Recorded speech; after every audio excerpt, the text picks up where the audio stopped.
Um, so this will just be like just different ways to move, the body, you know, like if we're in a sparring type situation, we're parrying hands, you know, parrying hands off. You know, how we move, different ways to move.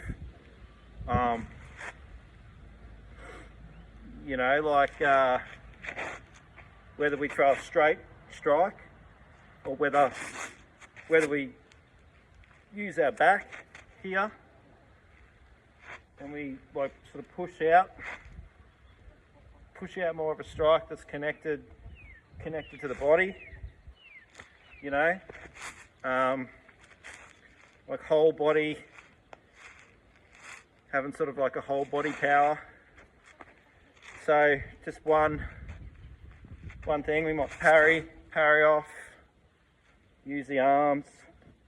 I'm in sort of like a bit of an empty stance, probably a modified sort of empty stance here. Arms are up, you know, you can move back, move off on angles, step forward if I need to, you know, push off with the back leg. So the arms are up, we can just shoot that punch by turning our hips to the back, like turning our hips to the side. Turn the body to the side. I'm kind of raising up. I'm raising up on that front foot there. Like everything's turned to the side there, right? And then shoot this punch through pretty tight. Then here, collapse my guard down a little bit or even if I keep it out, use this to pull back as I turn the whole body here to the side for that hook. And then this is just the mechanisms of what's going on. And then I'm like, I can either push back, I can push forward and shoot out this back fist here, which I can then settle here, sort of sitting back on this leg a little bit more, ready to fire off again. And we could even put in a front kick here, you know, put in a low round kick.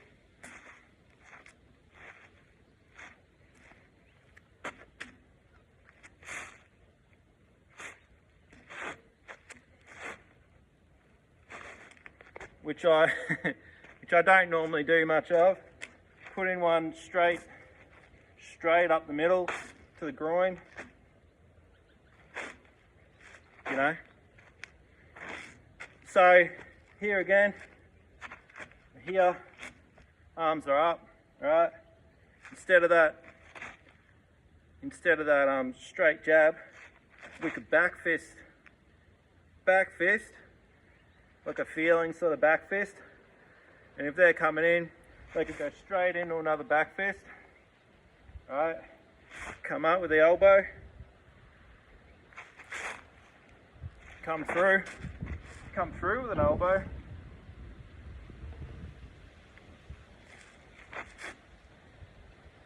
Different stuff you could, you know, forearm. If you're on the inside, if you end up being on the inside of both their arms, you could push in. You could push in with this this forearm strike. And grab a knee, which is very sort of Muay Thai-ish.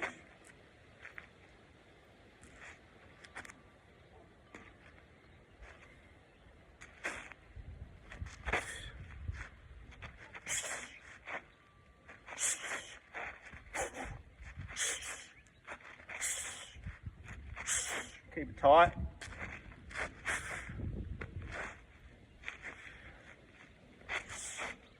Use the hands. Use the hands to parry.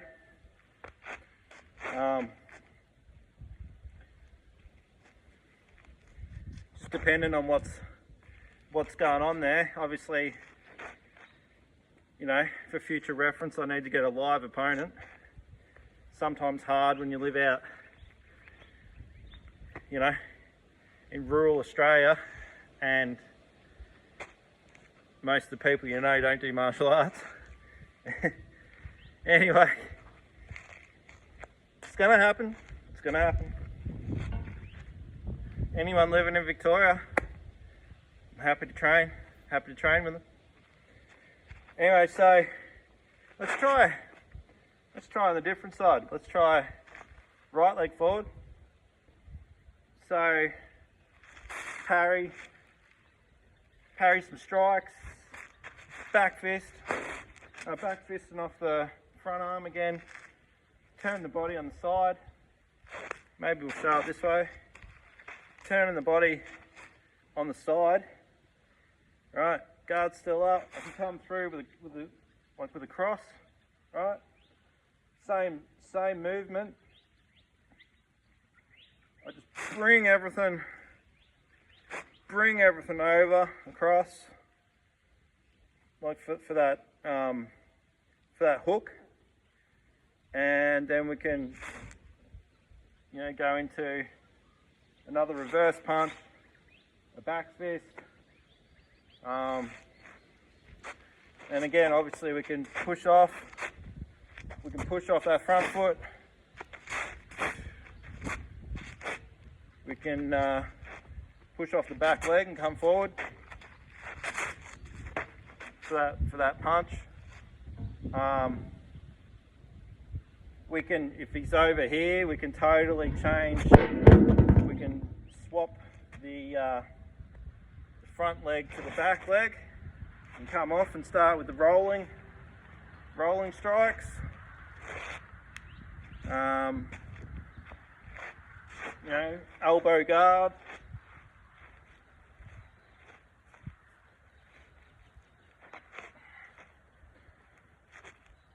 Different things.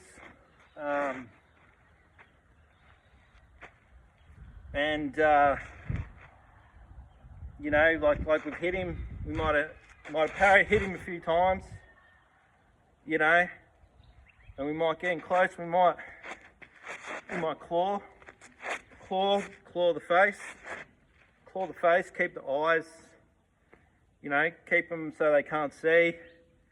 Claw the face so we can come in, finish with an elbow, probably multiple elbows, grab knee, you know. If he's close, come in and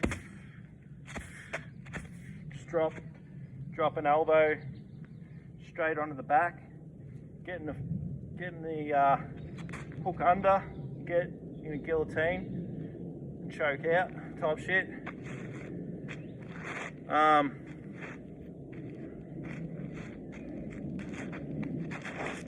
Same thing here.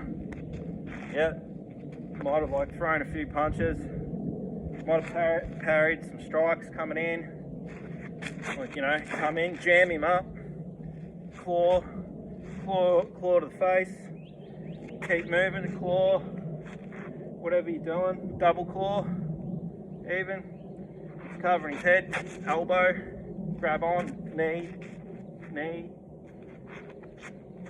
drop in with an elbow over the top, like onto the back, get in under with the guillotine. So you got his head in here, and you're like, he's hanging out of here, his neck's there, head's here, and you're just leaning back.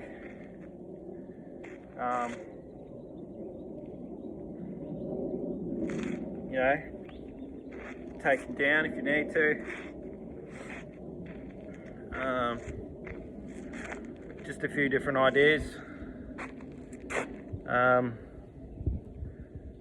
But yeah, so main one main one, if you're new to any sort of combat, martial arts, etc., or just you want to do this for fitness, be able to move forward, be able to move sideways, you know, like how you stepping, like across, you know. If it's the front, I'd step with the front first. If it's cross, I'd step with the back leg first. How to use your body. How to use. See, most of us do these things. Creating my own style, creating a method. What you really start to understand is like analysis of movement. And I suppose I've got a lot of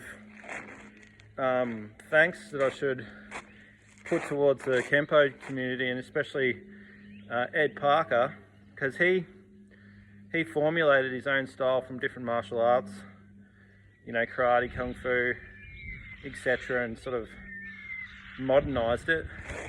But you know, it has principles and different stuff, different ways to move, etc., and what they call that. And you know, it gets quite in depth. You know, if you're trying to strike and your body weight's moving forward, it's like backup mass. And then if you're like trying to strike like downwards, it's heavy. It's got your body weight behind it. That would be called marriage of gravity. Now, just with all that, it's not exactly that I'm using some of these ideas. All of these ideas are expressed are inherently in martial art styles: karate, kung fu, silat, like Krav Maga, Indian styles. Like, I can't think of all the names of them at the top of my head, but you know, all of this stuff, the body can only move so many ways, which is, you know, and have so many techniques, etc. And that's sort of been known for a long time. But it's just when we start to analyze our movement, that's when special things happen, I feel. And it sort of like unlocks ideas and ways of doing things. And, you know, I'm pretty good because I'm pretty lucky in that way that I'm pretty good at mimicking things. Like, say I learned something from one style, I'm kind of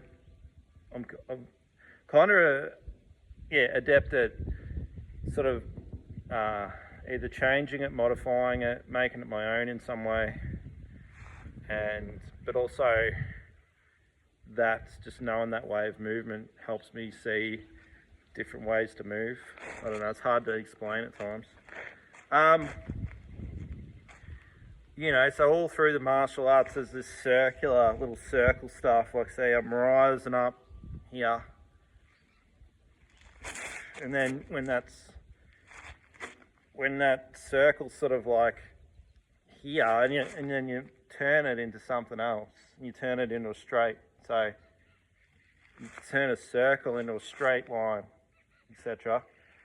And then, you know, this is going this way, so then I can like reverse it that way. You know, certain things in different styles that I've done, like a punch might go past someone's head, but then you like reverse that movement into like a claw and then reverse it into an elbow. You know, there's just so many, I always say it, but there's so many different ways to move. Like, you know, you can come this way, you can come this way. It's even like, you know, your opponent might be there. That slight shift in movement, and sometimes it just sort of happens when you're doing it, but yeah, there's just different planes, different ways that the body can move and travel. anyway, it's fun discovering it all and creating something, you know, like punches, you know, punches can go straight out, but they can rotate too.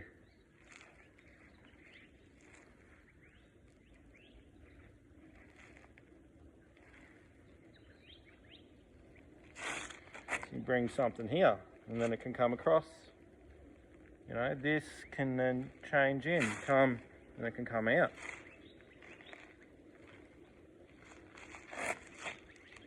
This can be this way more, and rather than rolling, it can just come straight, more of a straight movement, you know. Anyway, so much stuff to work with, and you know, instead of fists, it can be palms, open hand strikes. They're using the wrists.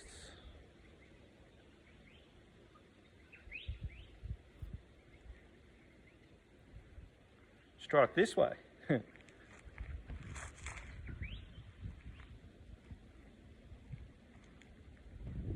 Claw. Palm. Palm up. Palm straight up. Use the forearms. Use the back of the forearm. So many ways. Anyway, I hope people enjoyed it. All right, see ya.